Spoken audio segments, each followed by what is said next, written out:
Hello, this is the Lord's Legion and welcome to a brand new countdown. And in this video I'm going to be counting down the top 10 MCU films beyond phase 3 that I personally want to see happen. Now first things first, don't expect Guardians Volume 3 or Spider-Man 2 to be on here because these films are already confirmed. And also don't expect to see the sequel for Doctor Strange, Black Panther, Captain Marvel, Ant-Man or any of these purely because they are almost guaranteed to get their own sequels. And honestly, I don't want this list to be predictable. And lastly, as painful as it is for me to do this, I'm going to be excluding Blade, Ghost Rider and Moon Knight from this list. Because although I really want to see them have their own movies, chances are they're probably going to stick with the TV side of things. So without further ado, let's begin with the list. So kicking off the list at number 10, we have the Winter Soldier and Falcon team-up movie. Now it's no secret that the MCU really wants to do more team-up movies as opposed to doing solo movies unless it's to do with the character's introduction. So to me it makes perfect sense to have the Winter Soldier and Falcon team up for a movie. Because at the end of the day I feel like that both characters don't really work for their own standalone films, but I think would work much better together. Especially since both the Winter Soldier and Falcon do have this sort of friendly rivalry dynamic.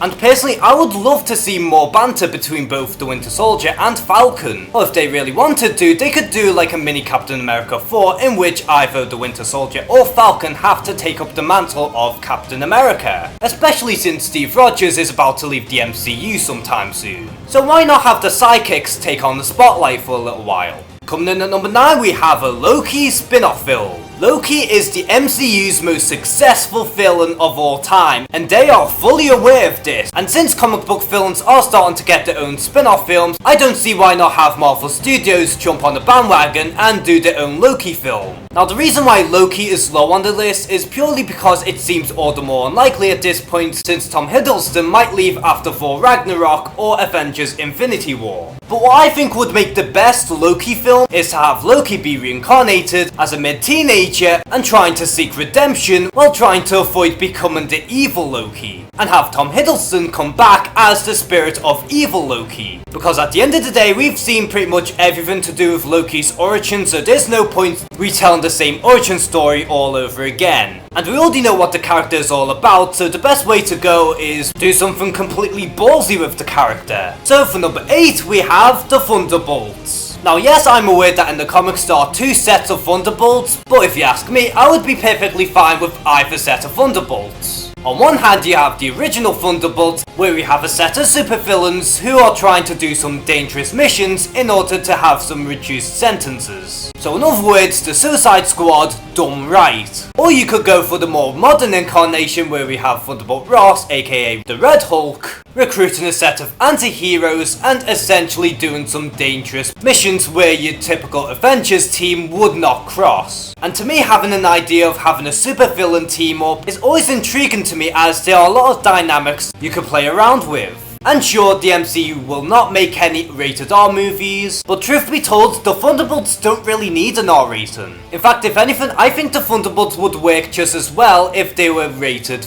PG-13.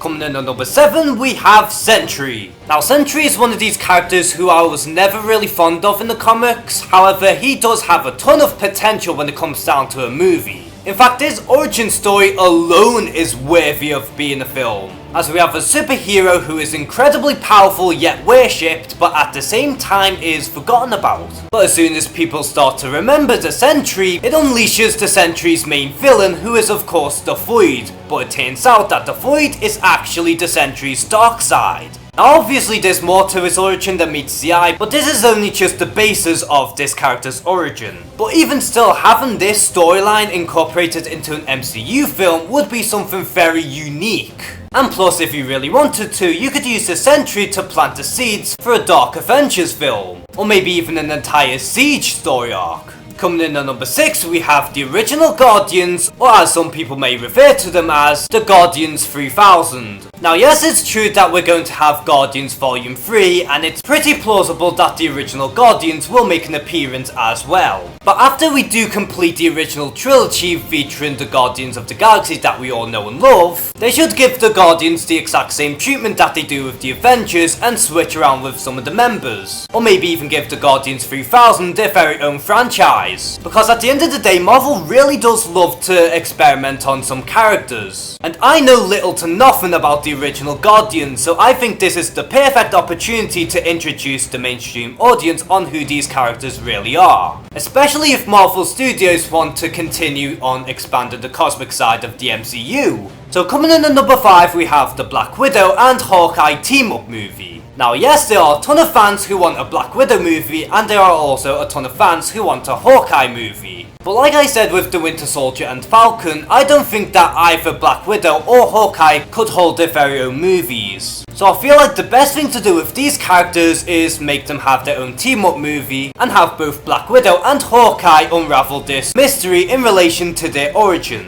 Because on one hand, we really don't know too much about Black Widow or Hawkeye's origins. At the same time, you don't want to go completely backwards because all the MCU films at this point have been going forward. And plus, both characters do need some more character development just as much as the other, so I feel like having them share their very own movie together would make the most amount of sense. So for number 4 we have Nova. Now Nova has been a very highly demanded character to have his very own film in the MCU for quite some time now. And since the MCU is really opening the gates to expand more on the cosmic side of the Marvel Cinematic Universe, to me it makes perfect sense to finally introduce Nova to the mainstream audience. And yes, the Nova Corps has already been introduced in the past, but we have yet to actually see Nova. And although Nova does have his fans, he is a fairly obscure character when it comes down to the mainstream audience. And when you really think about it, Nova does tick all the boxes that the MCU really needs for a new franchise. Part of the cosmic universe? Check.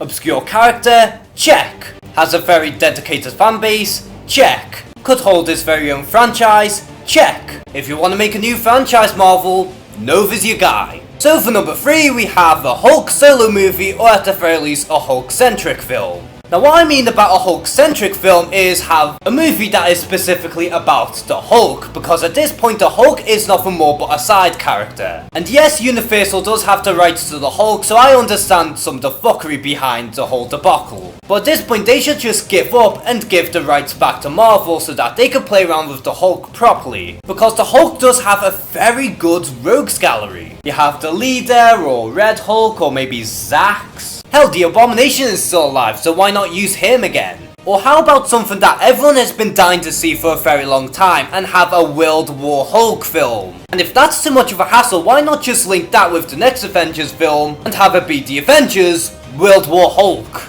And with a title like that, Marvel will be printing a shit ton of money with that alone. Coming in at number 2 we have the Dark Avengers. Now if Marvel really wants to go ballsy and just flat out shake up the MCU tenfold, then the Dark Avengers is probably the best option you have. Where you have a ton of supervillains posing as the Avengers and pretty much ruling the universe as we know it. And having the Dark Avengers as a concept could bring a lot of possibilities. And having a status quo such as the Dark Avengers could really shake up the Marvel Cinematic Universe through countless measures, and maybe even ways that we haven't seen before. But what's really interesting about the Dark Avengers is the fact that some of the members aren't exactly evil. So you could actually have the team fight amongst themselves. Whether they discover the true intentions of Norman Osborn, or whether it's to do with the Sentry just going haywire and becoming a void again, I just feel like you could do a ton of crazy things with this concept. And finally for number 1, we have the Fantastic Four. And yes, they are Fox property, but at this point who gives a shit?